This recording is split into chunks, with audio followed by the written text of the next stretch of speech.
السلام علیکم ورحمۃ اللہ وبرکاتہ۔ سیرت النبی صلی اللہ علیہ وآلہ وسلم۔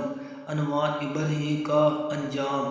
ابراہیم کے ہاتھی کو اٹھانے کی مسلسل کوشش جاری رہی تھی کہ اچانک سمندر کی طرف سے ان کی طرف اللہ تعالیٰ نے ابابیل کو بھیج دیا۔ وہ ٹڈیوں کے جھنڈ کی طرح آئے۔ دوسری طرف عبدالمطلب مکہ میں داخل ہوئے، حرم میں پہنچے اور کعبہ کے دروازے کی زنجیریں پکڑ کر ابراہیم اور اس کے لشکر کے خلاف فتح کی دعا مانگی۔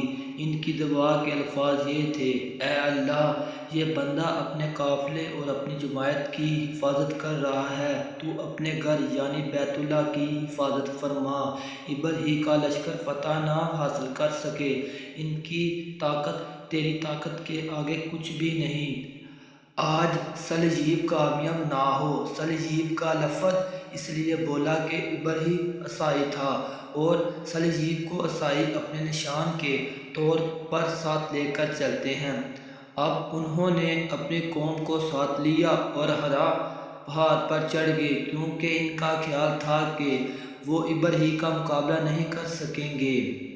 اور پھر اللہ تعالیٰ نے پرندوں کے جھنڈ کی جھنڈیاں بھیج دیں۔ یہ پرندے چڑیا سے قدر بڑے تھے، ان میں سے ہر پرندے کی چونچ میں پتھروں کے تین تین ٹکڑے تھے۔ یہ پتھر پرندوں نے ابراہیم کے لشکر پر گرانے شروع کیے۔ جو ہی یہ پتھر ان پر گرے، ان کے ٹکڑے ٹکڑے ہو گئے، بالکل اسی طرح جیسے آج کسی جگہ اوپر سے بم گرایا جائے تو جسموں کے ٹکڑے اڑ جاتے ہیں۔ ابراہیم کا ہاتھی محمود البتہ ان کنکریوں سے محفوظ رہا، باقی سب ہاتھی تہس نہس ہو گئے۔ یہ ہاتھی 13 عدد تھے، سب کے سب کھائے ہوئے نحوست کے معنی تھے، جیسا کہ سورۃ الفیل میں آتا ہے۔ ابراہیم اور اس کے کچھ ساتھی تباہی کا یہ منظر دیکھ کر بری طرح بھاگ گئے، لیکن پرندوں نے ان کو بھی نہ چھوڑا۔ ابراہیم کے بارے میں طبقیات میں لکھا ہے کہ اس کے جسم کا ایک ایک عضو الگ ہو کر گرتا چلا گیا، یعنی وہ بھاگتا رہا اور اس کے جسم کا ایک حصہ الگ ہو کر گرتا رہا۔ دوسری طرف عبدالمطلب اس انتظار میں تھے کہ کب حملہ ہوتا ہے، لیکن حملہ ہوا جب مکے میں داخل نہ ہوئے تو وہ حالات معلوم کرنے کے لیے نیچے اترے، مکہ سے باہر نکلے۔ تب انہوں نے دیکھا سارا لشکر تباہ ہو چکا ہے، خوب مال غنیمت ان کے ہاتھ لگا، بے شمار سامان ہاتھ آیا، مال میں سونا چاندی بھی شمار تھا۔ لشکروں میں سے کچھ لوگ ایسے بھی تھے جو واپس نہیں بھاگے تھے، یہ مکہ میں رہ گئے تھے۔ ان میں ابراہیم کے ہاتھی کا مہاوت بھی تھا، جو محمود کو آگے لانے میں ناکام رہا تھا۔ ہمارے نبی حضرت محمد صلی اللہ علیہ وآلہ وسلم اس واقعے کے چند دن بعد پیدا ہوئے۔ آپ جس مکان میں پیدا ہوئے وہ صفا پہاڑی کے قریب تھا۔ حضرت کعب اجبار رضی اللہ تعالیٰ عنہ روایت کرتے ہیں کہ میں نے تورات میں پڑھا تھا کہ رسول اللہ صلی اللہ علیہ وآلہ وسلم کی پیدائش مکہ میں ہوگی۔ یہ کعب پہلے یہودی تھے، اس لیے تورات پڑھا کرتے تھے۔ دنیا میں آتے ہی حضور روئے۔ حضرت عبدالرحمن بن عوف رضی اللہ تعالیٰ عنہ کی والدہ کہتی ہیں کہ جب حضرت آمنہ کے ہاں ولادت ہوئی تو میں وہاں موجود تھی۔ آپ صلی اللہ علیہ وآلہ وسلم میرے ہاتھوں میں آئے، یعنی غالباً ادائی تھی، ان کا نام شفا تھا۔ فرماتی ہیں جب آپ میرے ہاتھوں میں آئے تو روئے۔ آپ کے دادا عبدالمطلب کو آپ کی ولادت کی اطلاع دی گئی، وہ اس وقت خانہ کعبہ کا طواف کر رہے تھے۔ اطلاع ملنے پر گھر آئے، بچے کو گود میں لیا۔ اس وقت آپ کی والدہ نے ان سے کہا، یہ بچہ عجیب ہے، سجدے کی حالت میں پیدا ہوا ہے، یعنی پیدا ہوتے ہی اس نے پہلا سجدہ کیا، پھر سجدے سے سر اٹھا کر انگلی آسمان کی طرف اٹھائی۔ عبدالمطلب نے آپ کو دیکھا، اس کے بعد آپ کو کعبہ میں لے آئے، آپ کو گود میں لیے رہے اور طواف کرتے رہے، پھر واپس لا کر حضرت آمنہ کو دے دیا۔ آپ کو عرب کے دستور کے مطابق ایک برتن سے ڈھانپا گیا، لیکن وہ برتن ٹوٹ گیا، آپ کے اوپر سے ہٹ گیا۔ اس وقت آپ اپنا انگوٹھا چوستے نظر آئے۔ اس موقع پر شیطان بری طرح چنھا۔ تفسیر ابن مخلد میں ہے کہ شیطان صرف 4 مرتبہ چنھا۔ پہلی بار اس وقت جب اللہ تعالیٰ نے اسے معلوم ٹھہرایا، دوسری بار اس وقت جب اسے زمین پر اتارا گیا، تیسری بار اس وقت جنہا جب حضرت محمد صلی اللہ علیہ وآلہ وسلم کی پیدائش ہوئی، اور چوتھی مرتبہ اس وقت جب نبی کریم صلی اللہ علیہ وآلہ وسلم پر سورۃ فاتحہ نازل ہوئی۔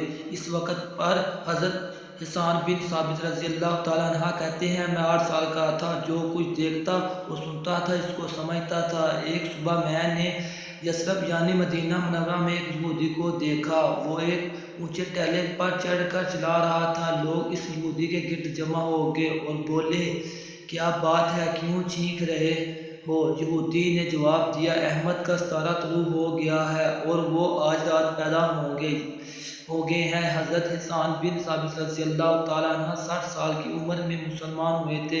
120 سال کی عمر میں انہوں نے وفات پائی۔ گویا ایمان کی حالت میں 60 سال زندہ رہے۔ بہت اچھے شاعر تھے۔ نبی کریم صلی اللہ علیہ وآلہ وسلم کی اپنے اشعاروں میں تعریف کیا کرتے تھے اور دشمنوں کی برائی اشعار میں بیان کرتے تھے، اور غزوات کے موقع پر اشعار کے ذریعے مسلمانوں کو جوش دلاتے تھے۔ اسی بنیاد پر انہیں شاعر رسول کا خطاب ملا۔ حضرت کعب احبار رضی اللہ تعالیٰ عنہ فرماتے ہیں کہ میں نے تورات میں پڑھا تھا کہ اللہ تعالیٰ نے حضرت موسیٰ علیہ السلام کو آپ صلی اللہ علیہ وسلم کی ولادت کے وقت کی خبر دے دی تھی، اور موسیٰ علیہ السلام نے اپنی قوم بنی اسرائیل کو اس کی اطلاع دی تھی۔ اس سلسلے میں انہوں نے فرمایا تھا، تمہارے نزدیک جو مشہور چمکدار ستارہ ہے، جب وہ حرکت میں آئے گا تو وہی وقت رسول صلی اللہ علیہ وسلم کی پیدائش کا ہوگا۔ یہ خبر بنی اسرائیل کے علماء ایک دوسرے کو بتاتے چلتے آتے تھے، اور اس طرح بنی اسرائیل کو بھی حضرت کی ولادت کا وقت یعنی اس کی علامات معلوم تھی۔ حضرت عائشہ سے روایت ہے کہ ایک یہودی عالم مکہ میں رہتا تھا۔ جب وہ رات آئی جس میں حضرت محمد صلی اللہ علیہ وآلہ وسلم پیدا ہوئے، تو وہ قریش کی ایک مجلس میں بیٹھا تھا۔ اس نے کہا کہ کیا تمہارے ہاں کوئی بچہ پیدا ہوا ہے؟ لوگوں نے کہا، ہمیں تو معلوم نہیں۔ اس پر اس یہودی نے کہا، میں جو کچھ کہتا ہوں اسے اچھی طرح سن لو۔ آج اس امت کا آخری نبی پیدا ہو گیا ہے، اور قریش کے لوگ وہ تم میں سے ہے، یعنی وہ قریشی ہے۔ اس کے کندھے کے پاس ایک علامت ہے، یعنی مہر نبوت۔ اس میں بہت زیادہ بال ہیں، یعنی گھنے بال، اور یہ نبوت کا نشان ہے، نبوت کی دلیل ہے۔ اس بچے کی علامت یہ ہے کہ وہ 2 رات تک دودھ نہیں پیے گا۔ ان باتوں کا ذکر اس کی نبوت کی علامت کے طور پر پرانے کتب میں موجود ہے۔ علامہ ابن حجر نے لکھا ہے کہ یہ بات درست ہے کہ آپ نے 2 دن تک دودھ نہیں پیا تھا۔ یہودی عالم نے جب یہ باتیں بتائیں تو لوگ وہاں سے اٹھ گئے۔ انہیں یہودی کی باتیں سن کر بہت حیرت ہوئی تھی۔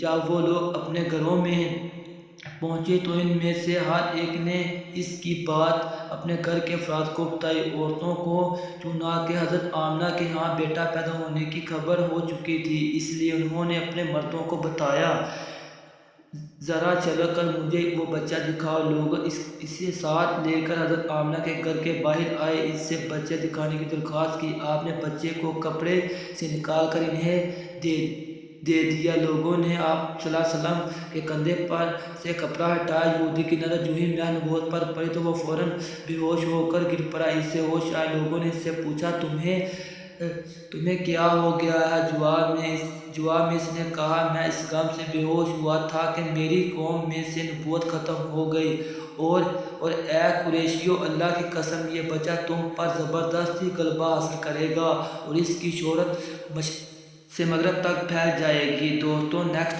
پارٹ دیکھنے کے لیے چینل کو سبسکرائب کریں۔ تب تک کے لیے اجازت دیجیے، اللہ حافظ۔